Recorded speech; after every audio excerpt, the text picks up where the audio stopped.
Bonjour Grégory Rato. Bonjour. Merci beaucoup d'avoir accepté cette petite interview. Nous sommes au Festival de Voix Vive 27e édition 2024. Tu es, comme on dit, poète invité aussi ici. Est-ce que tu peux te présenter un petit peu? Qui est Grégory Rato? C'est un peu long, mais disons que son initiative itinéraire artistique, etc. Je suis né en banlieue parisienne en 1984, voilà, et j'ai décidé de voyager après avoir fait du cinéma pendant 15 ans. Je suis parti un peu sur les routes, en Irlande, au Liban, et j'ai posé mes valises en Roumanie, voilà, à Bucarest. Je vis depuis 10 ans à Bucarest, où je dirige un média pour essayer de valoriser un peu la Roumanie, et où je peux me consacrer, justement, j'ai plus de temps et de liberté pour me consacrer à l'écriture. Et quand et comment tu as commencé à écrire? J'ai commencé honnêtement vers les 16-17 ans.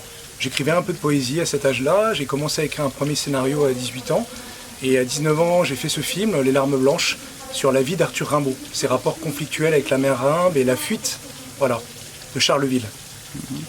Et comment tu écris, crées, construis ta poésie? Est-ce que tu as une approche poétique? On s'inscrit, comme je le disais dans les interventions, dans une chaîne. C'est-à-dire qu'il faut beaucoup lire, il faut connaître un peu ses pairs, savoir dans quelle filiation on s'inscrit. Et donc à partir de là, en fait, je me laisse guider par la nécessité. C'est-à-dire que j'essaie de ne pas être productif pour être productif. C'est-à-dire vraiment, des fois, j'arrête complètement d'écrire et j'attends que la vie, la frustration, le désir reviennent et qu'il y ait une nécessité. Parce que c'est vrai qu'on est souvent le premier spectateur de son travail. Et j'aime me laisser surprendre en fait par des choses qui jaillissent. Et donc c'est vrai que quand je construis un recueil, pour ce qui est du recueil, parce que j'écris aussi des romans à côté, voilà, j'essaie de trouver une cohérence. Pas partir d'un poème ou d'un mot, voilà, il y a une couleur. Et c'est vrai qu'inconsciemment peut-être, il y a quand même un fil conducteur dans tous les recueils que j'ai écrits, Conspiration du réel, voilà, ça parlait beaucoup de mes voyages, de mes errances. Imprécation nocturne, c'est plutôt un long cri continu, voilà, et des imprécations en fait, où toujours il y a un peu, ça plane la figure du maudit, la dualité, voilà, le double, et le pays incertain, là que je viens de sortir pour 7 à la Rumeur Libre. Là, on est également dans quelque chose, voilà, je m'inscris encore dans un compagnonnage, c'est très biographique. Je reviens un peu sur l'enfance difficile, un peu en banlieue, dans mes rapports conflictuels avec les autres. Ce qui est important, parce que quand on parle de soi, on parle des autres, et quand on parle des autres, on parle de soi. Et donc je pense que l'écriture me réconcilie aussi avec les autres, ça me permet d'aller vers les autres. Voilà. Premier poème, premier recueil publié, c'était quand?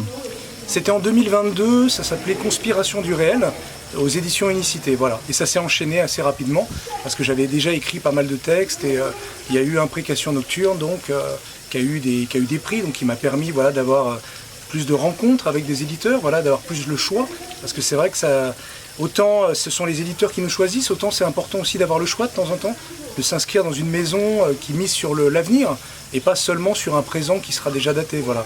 Des gens qui misent dans le temps, voilà, sur le temps long. Tu n'es pas seulement poète, mais c'est comme on dit, tu es un artiste multimédia. Est-ce que tu peux parler un petit peu de ça? Ça consiste quoi? Tu fais exactement... Voilà. Alors moi je dirige un média, donc c'est un média en ligne, donc on produit du contenu, il faut quand même le valoriser, le faire connaître. Voilà, et sinon je me suis remis à l'écriture de scénarios avec ma compagne, voilà, donc on travaille sur des formats de séries pour les plateformes. Donc c'est une autre forme d'exploration à chaque fois, c'est très différent, mais ce que j'ai appris du cinéma personnellement par rapport à l'écriture, notamment pour la poésie, c'est de construire une atmosphère, de travailler sur les respirations, de tailler à l'os, voilà, sur la construction et sur l'atmosphère. C'est important, je pense. Les gens, les poètes, les auteurs qui t'ont marqué, inspiré, ou bien qui ont laissé une trace dans ta création? Alors, il y en a beaucoup, mais je pourrais citer Jacques Prévert, parce que c'est un artiste, c'est vraiment un poète maudit, hein, je veux dire maudit encore aujourd'hui, c'est difficile de trouver sa poésie. Stanislas Rodansky, qui a passé la moitié de sa vie dans un hôpital psychiatrique, qui était en marge du surréalisme, mais qui justement ne se laissait pas enfermer par le mouvement surréaliste. Il y a Benjamin Fontaine qui est mort dans les camps à Drancy, moi je suis né à Drancy. Voilà, donc c'est un poète roumain d'expression française, extraordinaire vraiment, parce qu'il y avait cette urgence. Quand il écrivait, en fait, il savait déjà qu'il serait condamné, en fait, donc c'est très très beau. Bien sûr, Arthur Rimbaud, comme je le dis, quand les gens me disent « vous êtes rimbaldien », tout le monde est un peu rimbaldien. Il y a un avant et un après Rimbaud, je le pense.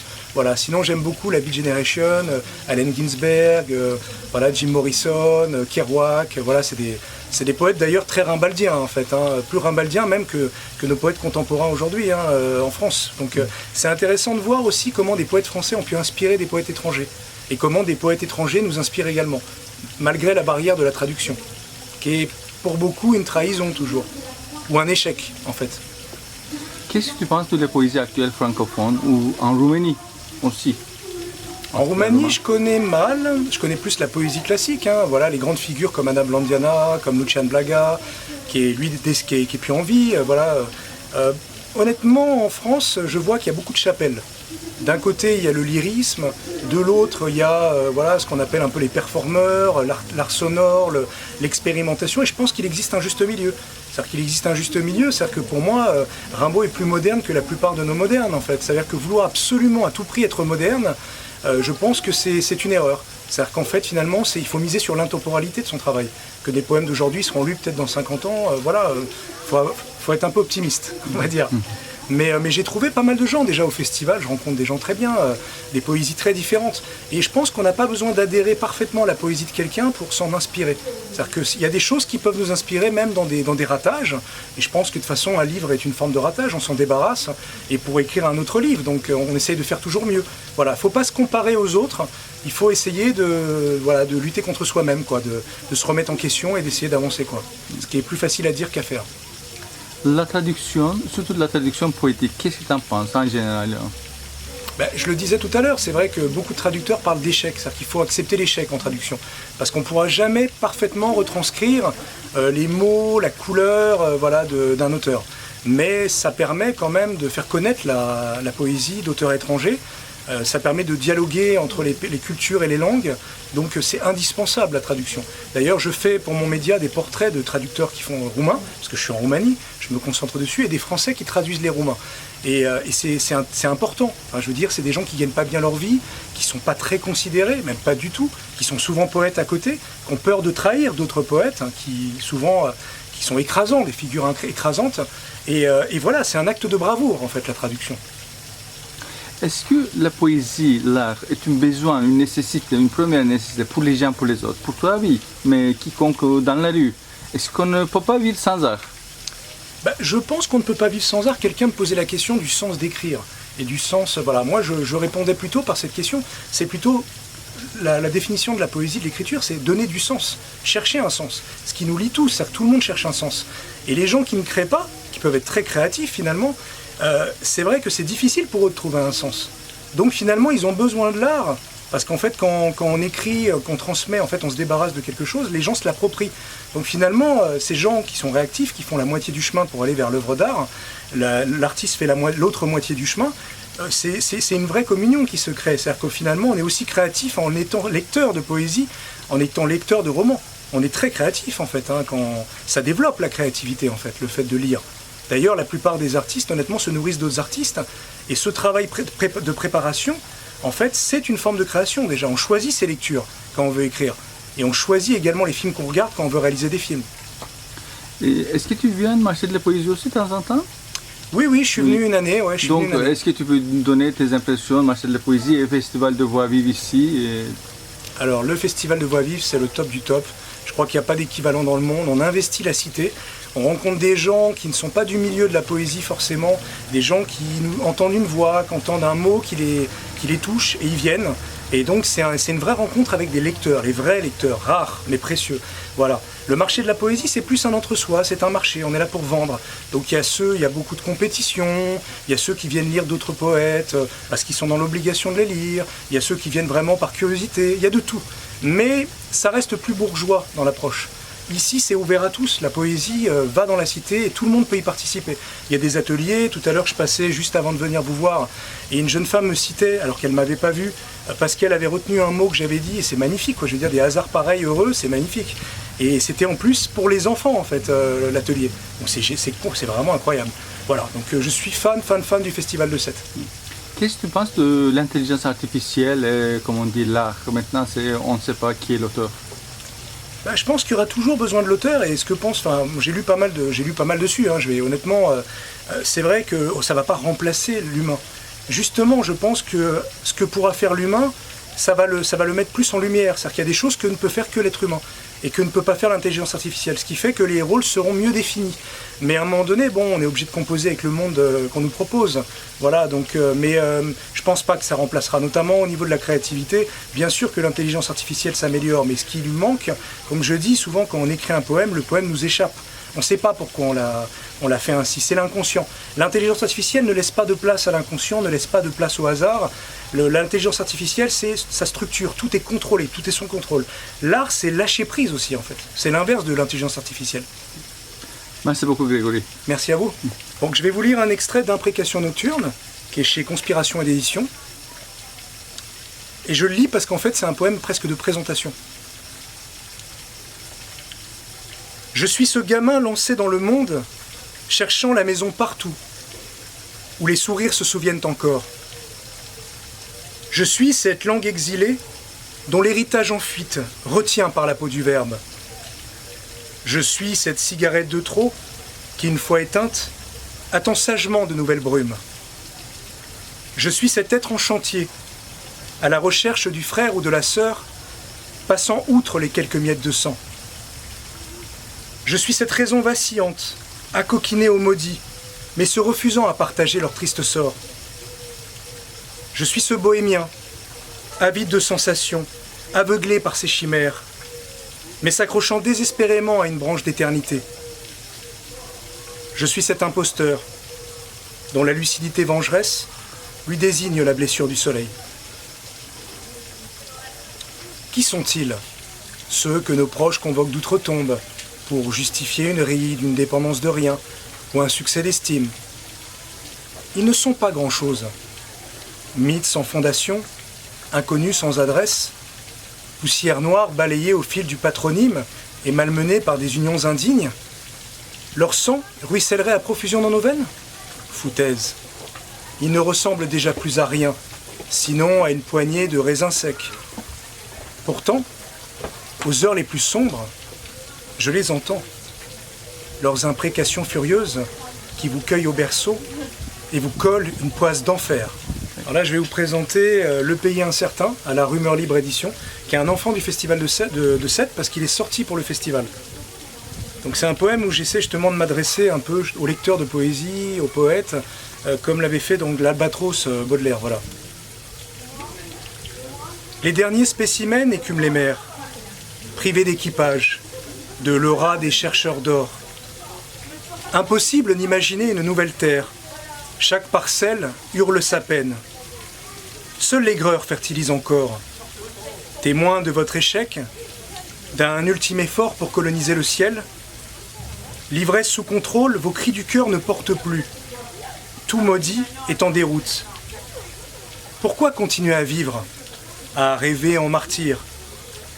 Les coups de rame vous abrutissent, alors qu'il suffirait de plier votre pactage, de polisser votre poème, de dire encore et toujours la bonne aventure, la parole qui rassure. Rangez vos attributs dans une bouteille, frères et sœurs au visage oublié, pour ceux qui se souviendraient encore, de vous à moi, mes pionniers sans peur. Je vous conjure de résister encore, de sentir la brûlure, d'épouser la flamme. Merci bien.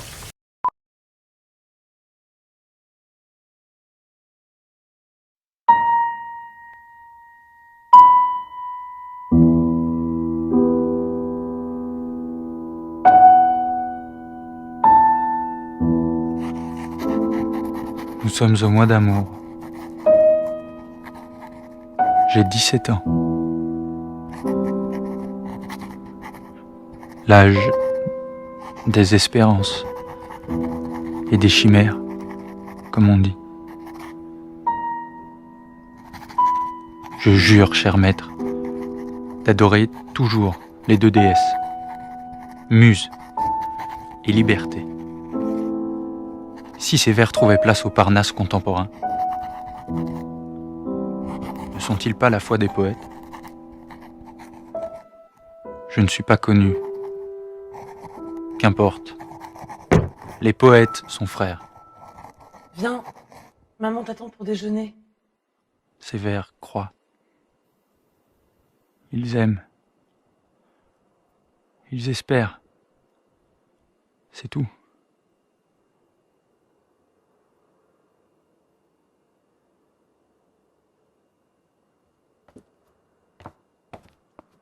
Cher maître, à moi, levez-moi un peu. Je suis jeune. Tendez-moi la main.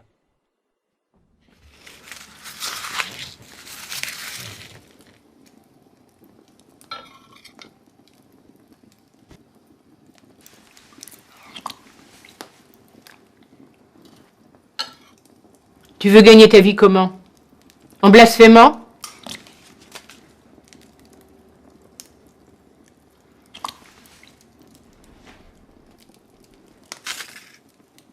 Un rêveur, comme ton père.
Par les soirs bleus d'été, j'irai dans les sentiers, picoté par les blés, fouler l'herbe menue.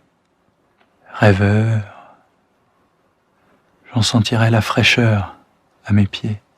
Je laisserai le vent baigner ma tête nue. Je ne parlerai pas. Je ne penserai rien. L'amour infini me montera dans l'âme et j'irai loin. Bien loin,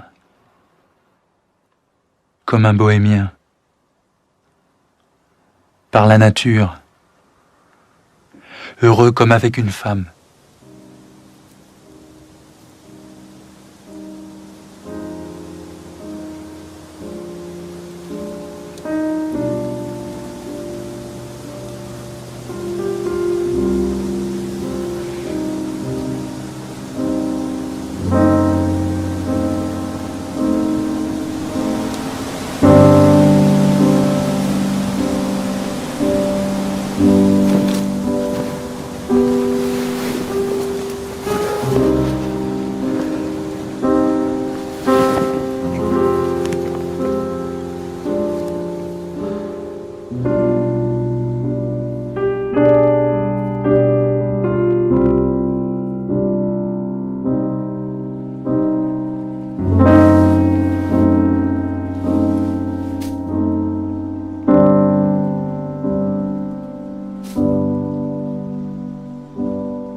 Elle est retrouvée.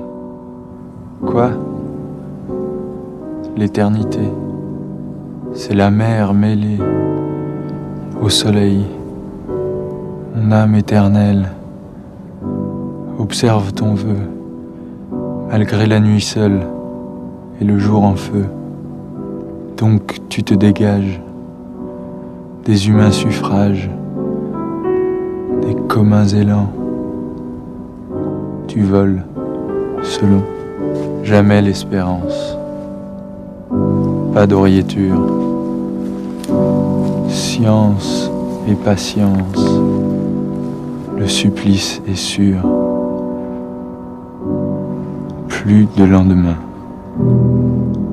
Braise de satin, votre ardeur est le devoir. Elle est retrouvée. Quoi? L'éternité. c'est la mer mêlée